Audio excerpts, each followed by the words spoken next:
이제 대림절의 설교가 다 마무리되어지고 이 대림절을 맞아서 또한 무엇을 설교해 나갈까의 기도 속에서 우리 그리스도인들이 그 1세기 당시에 어떤 환경과 문화 속에서 예배하며 하나님을 섬겼는지, 예수님께서 돌아가신 이후 다시 여기서 부활하셔서 하늘로 승천하신 이후에 남겨진 제자들, 이 성경에 기록되어 있는 그 주인공들이 과연 어떤 신앙의 길 속에서 믿음을 지켰는지를 함께 나누어 가기를 원합니다.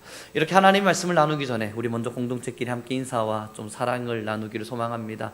오늘 하루도 은혜로 승리하셨습니까? 함께 인사 나눕니다. 그래요. 언제나 늘 사랑 안에서 그렇게 함께 기도해주는 동력자로서, 또한 함께 마음에 품고 함께 서로의 삶과 일상을 나누는 친구로서 우리 성민교회가 늘 든든히 함께 할 수 있기를 소망합니다. 이제 하나님의 말씀을 나눠보면요, 오늘의 본문 12장 14절의 말씀을 저희 다시 한번 읽어보겠습니다. 시작.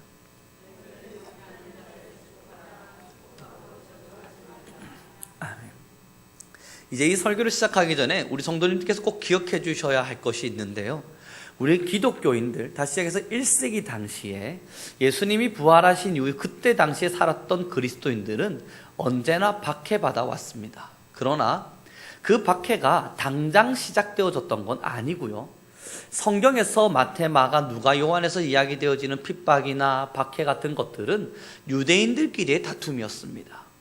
예수님의 유대 종교가, 예수님을 믿는 사람들이 그룹을 만들자 그 안에 있는 사두개인, 바리새인 같은 이 또 다른 유대인들이 그들을 싫어한 겁니다.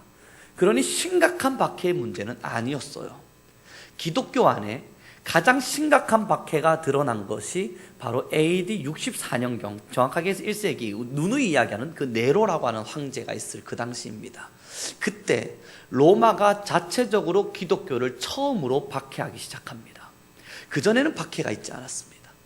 이 네로가 이제 도끼를 품고 기독교인들을 박해하기 시작할 그때에 희생당한 사람이 베드로, 바울 이런 분들이시죠.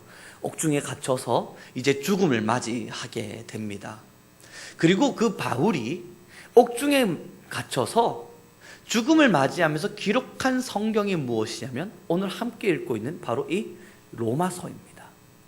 그럼 이제 AD 64년경 네로가 기독교를 가장 심각하게 박해하고 있을 그때 이 성경이 읽혀졌고, 이 성경은 그때 박해받고 있는 사람들에게 전달되어진 겁니다. 이제 네로의 상황을 한번 그림으로 그려가면서 머릿속으로 한번 상상하면서 보시죠. 네로가요, 그는 로마의 미친 왕이라고 소개됩니다. 예전에도 설교를 통해서 함께 설명드린 것처럼 말 그대로 그냥 미친 사람이었습니다.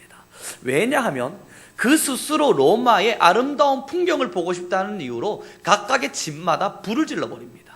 그래서 로마 시내의 3분의 1 이상이 불에 타버리죠. 그리고 그 불타오르는 장면을 보면서 시를 지었다, 노래를 불렀다 하는 것이 바로 이 네로 황제입니다. 보세요. 로마라고 하는 그 공간에 3분의 1 이상을 불을 질렀습니다. 근데 이걸 황제가 했다 그러면 바로 쿠데타가 일어나서 이 황제의 신변에 위험을 당하게 됩니다. 그럼 이 책임을 누군가에게 돌려야 하겠는데 누구에게 돌릴까 하고 살펴보니까 가장 만만한 존재들이 바로 기독교인들이었습니다. 저들에게 돌리면 로마인들이 기독교인들을 향한 박해가 시작될 것 같았습니다. 왜냐하면 로마인들이 볼 때 기독교인들이 뭔가 이상했기 때문입니다. 뭔가 이상한 이유는 자기들은 유대인인데 유대인 같지는 않고, 유대인에게 미움받는 종교이면서도 스스로 형제여 자매여 부르면서 함께 사랑을 하고 있단 말이에요. 종생활을 하는 것도 아니고 신분의 모든 것들의 격차를 꺾어가면서 형제라, 종을 향해서 사랑한다, 이상한 이야기들을 하는 겁니다. 그때 당시 로마인들의 정신에서는 이것을 이해하기가 참 어려웠습니다. 그래서 네로는 기독교인들에게 화살을 돌립니다. 기독교인들이 자신들의 종교가 인정되지 않자 로마를 향해서 황변하고자, 로마를 향해서 뭔가 화를 내고자 이렇게 불을 질렀다라고 소문을 냅니다. 얼토당토하는 이야기였죠. 그리고 로마인들은요, 기독교인들을 그때부터 박해하기 시작합니다. 죽이려고 달려들어요. 그래서 이 기독교의 역사의 기록에 보면 이런 기록이 있습니다. 네로가 자신의 정원이 어두웠어요. 이 어두운 정원을 어떻게 밝힐까 하다가 나무 장작은 아깝다, 기독교인들을 잡아들여라 해서 기독교인들을 태워서 자신의 정원을 밝혔습니다. 그리고 서커스라고 하죠. 이 로마에선 서커스라고 불려지는 것이 우리가 일반적으로 알고 있는 서커스가 아니라 마차 경기를 타고 가면서 이렇게 경주하는 건데, 그 경주가 시작되기 전에 그 재미난 뭐랄까요, 먼저 이렇게 아이스 브레이크를 하는 이 분위기를 깨는, 얼어붙은 분위기를 깨기 위해서 레크레이션을 하는 그것으로 기독교인들을 데려다가 죽였습니다. 그걸 보면서 로마인들이 희열을 느끼고 기쁨을 누리면서, 그러면서 이제 다음 서커스가 준비될 것을 기대하게끔 했어요. 사자의 밥이 되기도 했고, 때로는 개에게 물려 죽게끔 하기도 했고, 때로는 검투사들의 제물이 되게 하기도 했고, 때로는 스스로 죽일 수 있도록도 했습니다. 심각한 박해가 일어났습니다. 그런데 오늘의 본문을 읽어보시기 바랍니다. 14절입니다. 시작.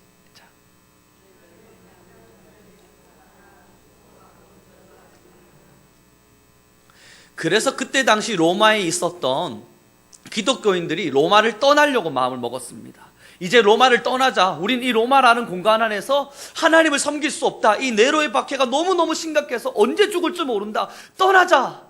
마음을 먹을 때 하나님의 말씀이 그들을 붙듭니다.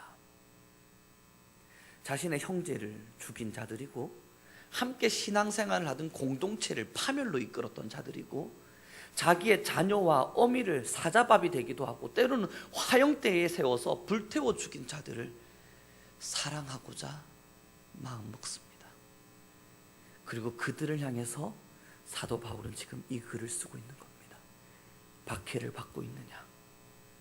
너희를 박해하는 자를 저주하지 말고 그들을 축복하라.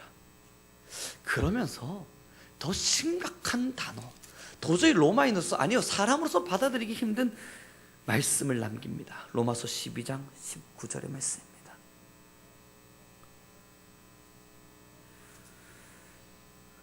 로마서 12장 19절 20절을 함께 읽겠습니다. 시작. 내 사랑하는 자들아, 너희가 친히 원수를 갚지 말고 하나님의 진노하심에 맡기라.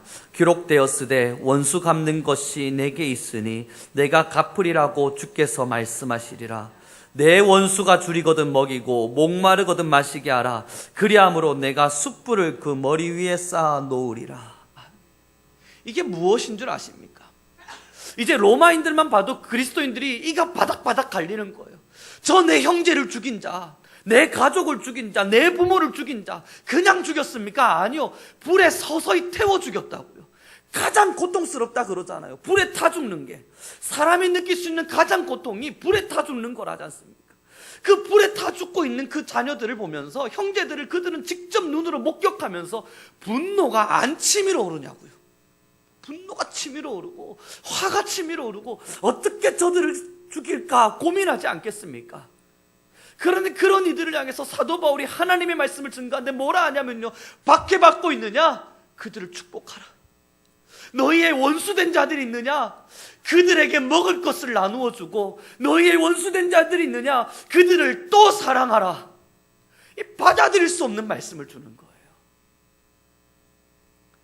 그리고 나서 이 본문이 던져진 겁니다. 21절 제가 읽어드립니다. 악에게 지지 말고 선으로 악을 이기라.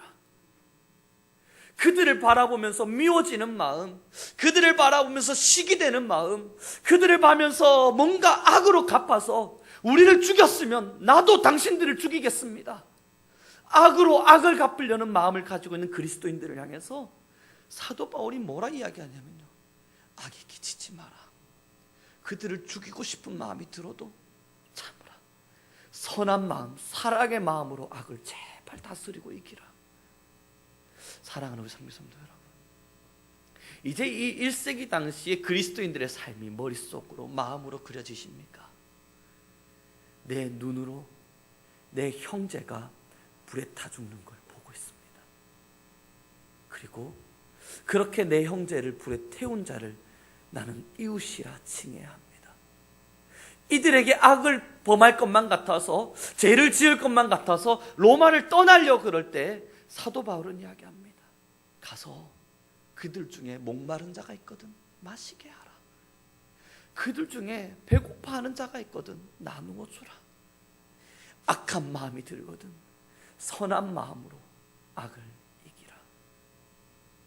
너무 감사한 건요, 우리가 그래도 너무너무 감사해야 할 일은요, 이 1세기 이 그리스도인들이 이 말씀을 받았다는 겁니다. 이 말씀을 받아들고 사도 바울, 감옥에 있는 사도 바울을 찾아가서 당신이 뭔데 이런 말씀을 주느냐고, 당신의 형제가 죽었냐고 소리치지 않고 이들이 이 말씀을 받아서 사랑의 마음으로 그들을 품습니다. 자들을 박해하고 자신들을 핍박함에도 사랑의 마음으로 그들을 품습니다. 누구를 떠올리면서요? 우리 주 예수 그리스도. 사랑하는 우리 성도 여러분, 이 로마서에서 이야기되어지는 형제를 사랑하라, 원수를 축복하라는 이야기는 그저 내 마음에 조그마한 상처를 남기는 이러한 사람들이 아닙니다. 내가 사랑받고 싶은데 나한테 말로나 행동으로 조그마한 상처를 줘서 나를 괴롭게 하기도 하고 때로는 나를 스트레스 받게 하는 그런 사람들이 아닙니다. 여러분들이 보는 앞에서 여러분들의 갓난아기를 죽였습니다. 여러분이 보는 앞에서 여러분의 자녀들을 데려다가 불에 태우고 있습니다. 그 광경을 보며 그들은 마음 먹어야 합니다. 그럼에도 사랑하리라. 그럼에도 사랑하리라. 그럼에도 용서하리라. 그럼에도 원수 맺지 아니하고 나의 친구로 여기리라. 그럼에도 나는 저들을 축복하리라. 그럼에도 저들은 나의 이웃이라, 나의 사랑이라 고백하리라. 우리에게 이 로마서의 말씀이 고스란히 던져졌습니다. 어떻습니까? 때론 저의 마음 안에도요, 누군가를 향한 미움의 마음이 들기도 하고, 때로는 원수와 같이 여겨지는, 뭔가 의견이 충돌되고 마음이 맞지 않을 때는 화가 나는 마음들 누구에게나 있지 않겠습니까? 그때마다 우리 그리스도인들의 마음에 담아야 할 것은요, 사랑입니다. 악에게 지지 않겠다는 결단입니다. 잘못된 마음과 틀어진 마음 앞에서 지지 않겠다는 결심입니다. 그리고 끝까지 기도하는 사람들입니다. 사랑하게 하소서. 내게 원수 맺고자 달려드는 사람들을 그래도 사랑하게 하소서. 내 마음을 아프게 하는 그들을 그래도 사랑하게 하소서. 더 심각한 문제는요, 이 로마인들에게 사도 바울이 뭘 명합니까? 복음을 전하라. 이거는 정말 할 수 없는 일이에요. 할 수 없는 일이에요. 근데 사도 바울이 누구를 예로 들었냐면 자기 자신을 예로 들어요. 내가 너희의 형제들을 죽이지 않았냐? 내가 다메섹을 향해 달려가면서 너희의 가족들을 죽이지 않았냐? 그러나 예수 그리스도가 하늘의 음성으로 내가 너희가 핍박하는 예수라, 그 한마디에 내가 꼬꾸라져. 지금 나 사도 바울이 되지 않았냐? 너희는 가서 복음을 전하라. 너희의 가족을 죽였다 하더라도, 너희의 형제를 죽인 그 원수라 하더라도 복음을 전하라. 이 로마인들이요, 이 로마에 있는 그리스도인들이 자신을 예로 들고 있는 사도 바울을 보면서, 맞아, 저 사람도 사실은 내 형제를 죽인 사람이었어. 저 사람도 내 가족을 죽인 사람이었어. 그런데 저 사람이 이제는 우리를 가르치는 지도자가 되어 있구나. 그 마음을 품으면서, 하나님, 비록 저들이 몰라 내 형제를 죽였지만 나는 복음을 전하게 하소서. 이 엄청난 영적 전쟁과 전투 속에 이 1세기 그리스도인들이 살아가고 있는 것입니다. 사랑하는 우리 성도 여러분, 그러면 지금의 이 시대를 넘어와서 지금은 이러한 삶을 살아가는 그리스도인들이 없는가? 너무 먼 세상의 이야기와 같아서 저거는 1세기 때 이야기지만 내 삶에는 그럴 수 없는가? 그렇지 않더라고요. 이번에 얼마 전, 불과 보름 전에 있었던 크리스찬 투데이에 나온 뉴스거리 하나를 제가 읽어드립니다.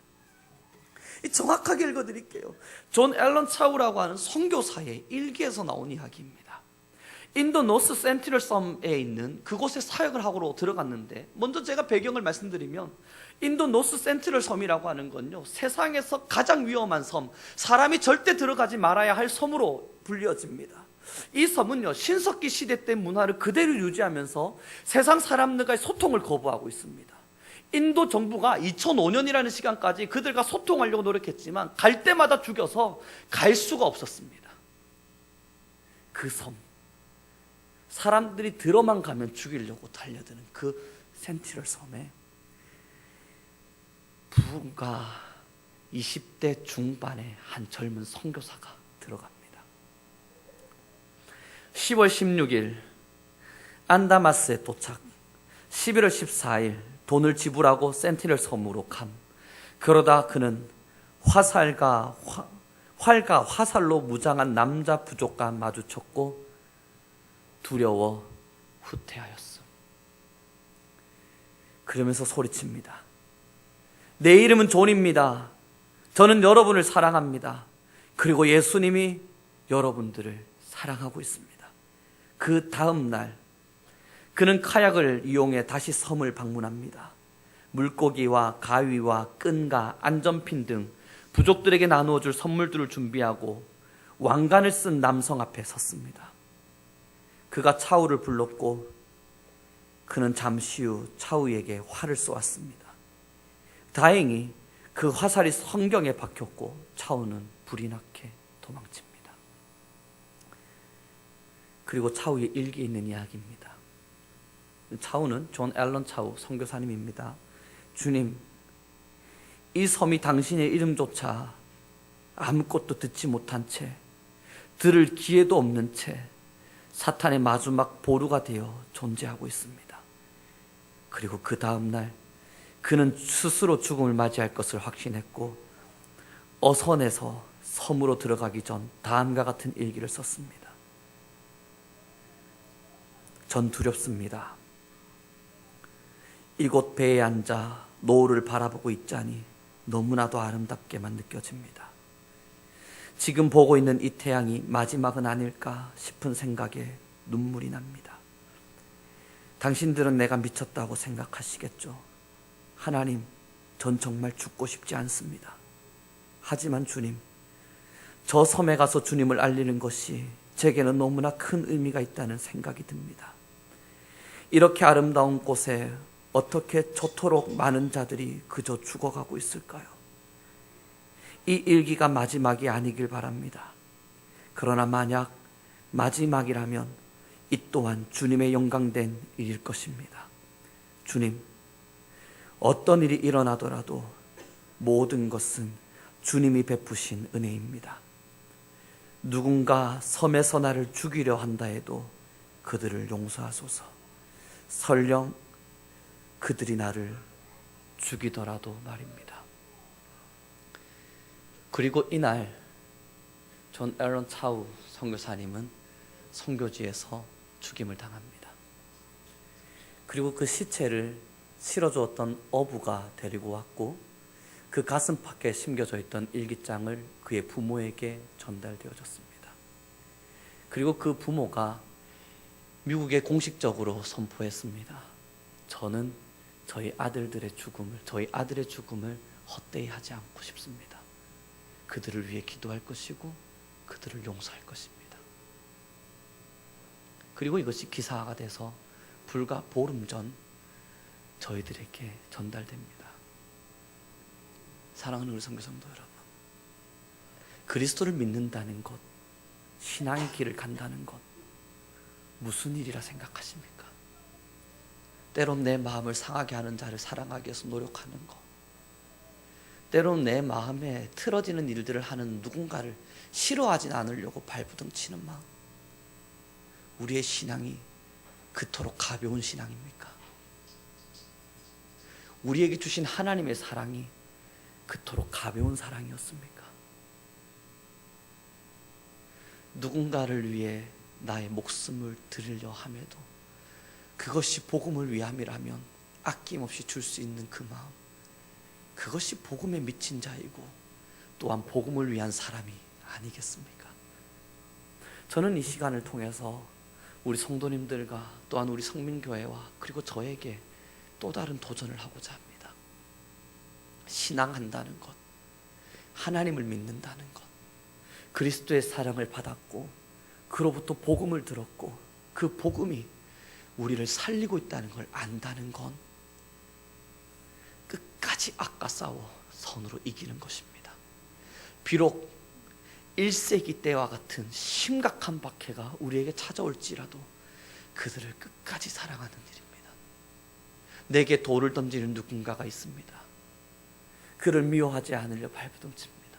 참 귀한 선한 사역이고 참 아름다운 길입니다. 사랑하는 우리 선교 성도 여러분, 이제 이 앨런 차우 선교사님의 죽음이 우리 성도님들의 가슴에도 새겨지길 바랍니다. 이제 20대래요. 이제 20대요. 피 끓는 나이. 누군가는 말할 겁니다. 그 댓글들을 열심히 읽어보니까 젊었으니 가능했다. 혼자였으니 가능했다. 그래, 결혼하기 전에, 사역을 더 깊이 하기 전에 이리 혼자 살았으니 가능하지 않았을까? 이 사람은 정말 미친 사람이었다. 수많은 욕들과 수많은 이야기들과 비아냥거리들이 있습니다. 그러나 그 댓글들 중에 참 아름다운 댓글 하나를 제가 보았습니다. 주님, 저도 이리 살게 하소서. 저는 이 선교사님의 일기를 함께 나누어 가면서 우리 성도님들에게 도전하는 것은 우리도 이렇게 살아야 하지 않겠냐는 겁니다. 다 함께 무인도로 들어가고 다 함께 죽음의 그 식인종에 있는 원주민 마을로 들어가서 우리 다 함께 죽읍시다 이 이야기하는 게 아닙니다. 우리 성도님들의 삶의 터전에서 죽을 준비가 되어 있는가를 여쭙고 있는 겁니다.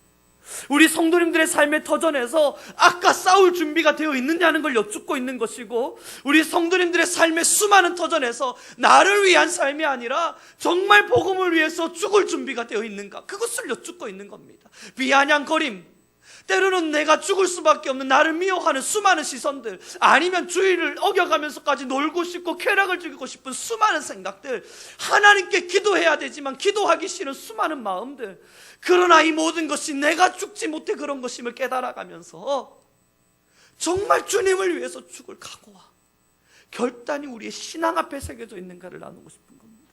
예수 그리스도를 믿는다는 것, 존 발포 목사님이 말씀하셨습니다.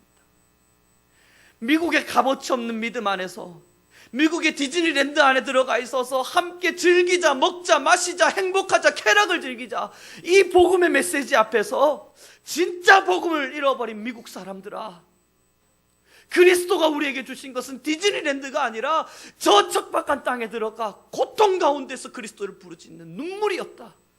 저는 이 설교가 제 가슴 안에 여전히 지워지지 않고 있습니다. 우리 성도님들 모두가 함께 나누고 싶어요. 그리스도를 믿는다는 건요, 세상을 거슬러 올라가는 이야기입니다. 세상의 물결이 밑으로 내려올 때 그 물결을 맞으면서 함께 밑으로 내려가면서 수영하고, 야, 속도가 붙는구나, 빨리 가는구나 외치고 있는 게 신앙이 아니라, 그 물결을 맞아가면서 나는 이 물결에 이길 것이다 각오하면서 거슬러 올라가는 것입니다.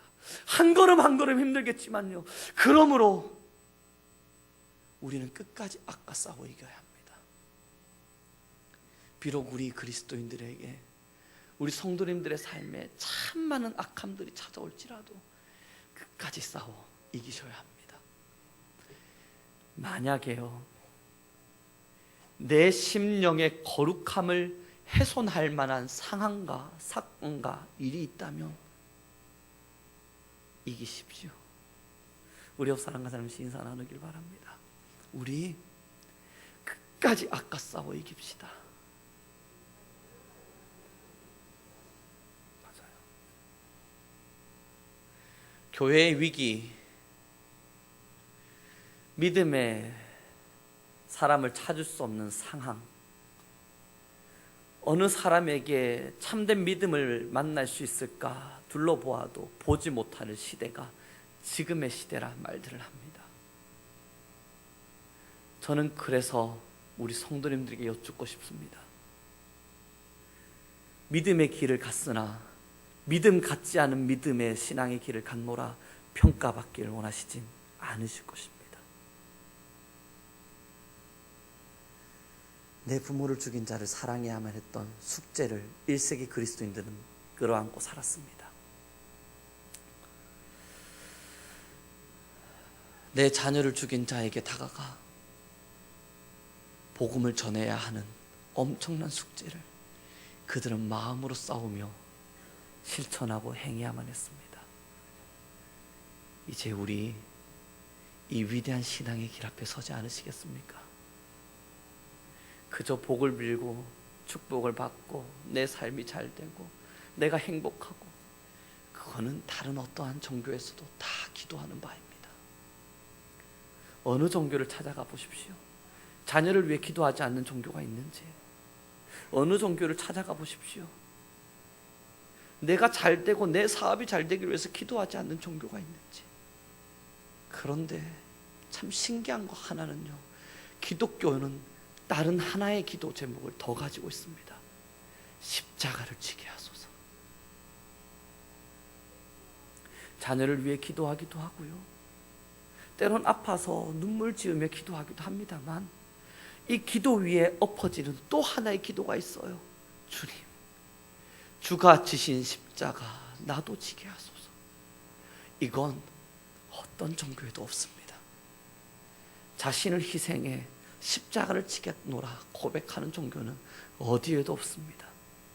그러므로 우리 기독교는 종교가 아니라 믿음입니다. 진리이고 참된 것입니다. 사랑하는 우리 성도 여러분, 이제 우리 다 함께 진짜 신앙의 길을 걸어가길 바랍니다. 사랑 안에서 서로 사랑하고 이해하고 용납하고 받아주면서 어떤 악도 우리의 마음에 들지 않기를 끝까지 성과 싸워가면서 1세기 그리스도인들이 걸어갔던 이 아름다운 신앙의 길을 우리 함께 걷기를 바라봅니다. 기도하겠습니다.